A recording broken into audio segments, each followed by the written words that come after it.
Hi welcome to fact வீடு. ரத்தன் டாடா பத்தி உண்மைகள் வாங்க பார்க்கலாம். ரத்தன் டாடா இந்தியாவின் மிக பெரும் தொழிலதிபர், தானதர்மி மற்றும் முன்னாள் டாடா சென்ஸ் மற்றும் டாடா குழுமத்தின் தலைவர் ஆவார். முக்கிய தகவல்கள்: பிறப்பு 28 டிசம்பர் 1937 மும்பையில் பிறந்தார்.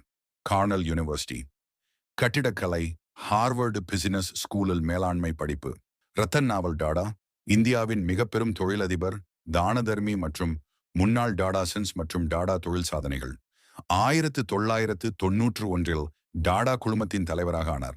அவரது தலைமையில் டாடா குழுமம் Tata Tea, Tata Motors, Tata Steel, Tata Communications, Tata Consultancy Services போன்ற பல நிறுவனங்களை உலகளவில் உயர்த்தியது. Jaguar Land Rover, Corus Steel போன்ற சர்வதேச நிறுவனங்களை டாடா குழுமம் வாங்கியது. உலகின் மிக குறைந்த விலையில் காராக அறியப்பட்ட டாடா நானோ வாகனத்தை அறிமுகப்படுத்தினார். தனிப்பட்ட வாழ்க்கை: திருமணம் செய்யாமல் தனிமைப்படை வாழ்க்கை வாழ்கிறார். எளிமையான வாழ்க்கை முறைக்கும் பணிவு மிக்க நற்பண்புக்கும் புகழ் பெற்றவர். விருதுகள்: பத்ம பூஷன் 2000, பத்ம விபூஷன் 2008. இந்தியாவின் உயரிய குடிமக்கள் விருதுகள். தான தர்மம்: ரத்தன் டாடா தனது பெரும்பாலான செல்வத்தையும் கல்வி, சுகாதாரம், ஆராய்ச்சி, கிராம வளர்ச்சி போன்ற துறைகளுக்காக தானமாக வழங்கியுள்ளார். உங்களுக்கெல்லாம் இவர் இன்ஸ்பிரேஷன் தெரிஞ்சா கமெண்ட் பண்ணிட்டு போங்க.